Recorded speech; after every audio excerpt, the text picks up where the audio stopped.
लेकिन अगर मेरी बात करी जाए तो ये मूवी मुझे जेन्युइनली कुछ है। अगर आप रेटिंग की बात करो तो 10 आईएमडीबी जैसे होता है वहाँ पे आईएमडी की बात करो तो मेरे हिसाब से। हेलो एवरीवन, आज हम रिव्यू करने वाले हैं एक मूवी जिसका नाम है योद्धा। मैं ट्रेलर का रिव्यू कर चुका हूँ ऑलरेडी। आज हम मूवी का मैं एक्चुअली रिव्यू करूँगा और बताऊँगा, एक्सप्लेनेशन करूँगा पूरी हिंदी में कि उस मूवी का स्टार्टिंग से एंड तक क्या है और उसमें क्या मिस्ट्री है जिसके बेसिस पे ये मूवी बनी है। तो स्टार जो है इसमें बेसिकली जो एक्टर एक्ट्रेस हैं वो है सिद्धार्थ मल्होत्रा, राशि खन्ना और दिशा पाटनी।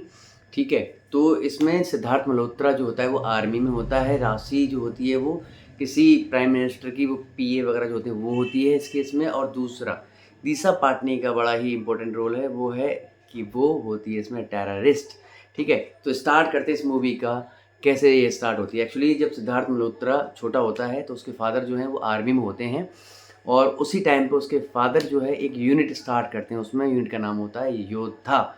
ठीक है, जब वो छोटा होता है तो उसी दौरान उसके फादर किसी लड़ाई में मारे जाते हैं। उसके बाद जब ये बड़ा होता है तो ये आर्मी कमांडो ज्वाइन कर लेता है और जो कुछ लोगों को किडनैप करा होता है आतंकवादियों ने, तो सिद्धार्थ मल्होत्रा अपनी एक्शन स्टाइल में जाता है और जा कर के, और भी साथ में यूनिट तो होती है, अकेला नहीं होता है, तो जा कर के मार डालते हैं आतंकवादियों को और जो भी लोग किडनैप हुए होते हैं उनको ये आज़ाद करा लेते हैं वहाँ से। ठीक है, फिर यहाँ से एंटर होती है राशि खन्ना जो कि इसकी वाइफ है इस मूवी में। और वो मैंने जैसा कि बताया कि वो किसी मिनिस्टर की पीए वगैरह होती ही होती है किसी केस में। ठीक है जी, कहानी आगे बढ़ती है। सिद्धार्थ मल्होत्रा जो होता है वो एक हमारे इंडिया के साइंटिस्ट होते हैं, न्यूक्लियर पावर के कुछ साइंटिस्ट होते हैं, तो उनको वो फॉर्मल ड्रेस में उनके साथ रहते हैं ताकि उनको सेफ गार्ड कर पाएँ। वो ट्रैवल कर रहे होते हैं फ़्लाइट से। ठीक है, वो कहीं दुबई वगैरह जा रहे होते हैं। उस केस में क्या होता है कि आतंकवादी आते हैं और उस एरोप्लेन को हाईजैक कर लेते हैं। उसी एरोप्लेन में सिद्धार्थ मल्होत्रा भी होता है और साइंटिस्ट भी होता है और बाकी पैसेंजर्स तो होते हैं। ठीक है, जब वहाँ पे फिर इनके बीच में, आतंकवादियों के बीच में और सिद्धार्थ मल्होत्रा के बीच में लड़ाइयाँ होती हैं, लेकिन जब आतंकवादियों की डिमांड पूरी नहीं करी जाती तो उस केस में क्या होता है, वो हवाई जहाज़ को उड़ा देते हैं। जब सिद्धार्थ मल्होत्रा साइंटिस्ट को सेव नहीं कर पाता है तो उस केस में क्या होता है, उस पे एलिगेशंस लगते हैं कि आप आतंकवादियों से मिले हुए हो, आपकी योद्धा यूनिट को बंद कर देना चाहिए, फलाना ढिमका, बहुत सारे उन पे ब्लेम्स होते हैं। तो उस वजह से ना उसको इसी वजह से उसको हटा दिया जाता है और फिर सिद्धार्थ मल्होत्रा अपना सीक्रेट मिशन स्टार्ट करता है।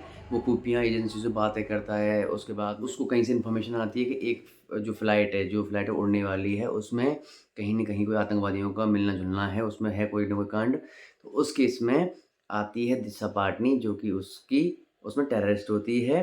पता बाद में पता चलती है, पहला पायलट होता है वो भी आतंकवादी होती है, दिशा पाटनी भी आतंकवादी होती है। ये लोग हाईजैक कर लेते हैं इसको, इसमें लड़ाई-वड़ाई होती रहती है, फाइट-फूट चलती है। और होता क्या है कि अपने इंडिया के प्राइम मिनिस्टर गए होते हैं पाकिस्तान। पाकिस्तान क्योंकि उनको शांति समझौता करना होता है, लेकिन आतंकवादी प्लान करते हैं कि शांति समझौता नहीं होने देना है, तो इसलिए ये लोग हाईजैक कर लेते हैं। दिशा पाटनी और एक और आतंकवादी होता है, वो फ्लाइट को लैंड कराती है पाकिस्तान के अंदर और शांति समझौता एग्री हो जाता है। उसके दौरान फिर जहाँ पे ये लोग उनको प्राइम मिनिस्टर के, अपने इंडिया के प्राइम मिनिस्टर को वो कर लेते हैं, अगवा कर लेते हैं। उस केस में वहाँ पे सिद्धार्थ मल्होत्रा पहुँचता है, एंट्री करता है, मारा-घूँसी करता है। मारा-घूँसी करने के बाद यहाँ पे मूवी का एंड हो जाता है।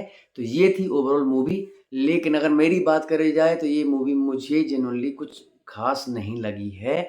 अगर आप रेटिंग की बात करो तो 10 आईएमडीबी जैसे होता है वहाँ पे, आईएमडी की बात करो तो मेरे हिसाब से 4-5 रेटिंग मैक्सिमम जाएगी इस मूवी को, क्योंकि मुझे थोड़ा-सा इसका मज़ा नहीं आया इस मूवी में जेन्युइनली। ठीक है, अगर आप जाना चाहते हो जा सकते हो, I will not stop you guys, but मुझे मेरे पॉइंट ऑफ व्यू ये थे कि मुझे ये मूवी कुछ ख़ास नहीं लगी। अगर आपको ये रिव्यू अच्छा लगा हो तो प्लीज़ आप नेक्स्ट ब्लॉग भी आपको आते रहेंगे इस रिव्यू वाले, तो आप जुड़े रहिए। ठीक है, जुड़ते रहिए, सब्सक्राइब भी कर लीजिए चैनल।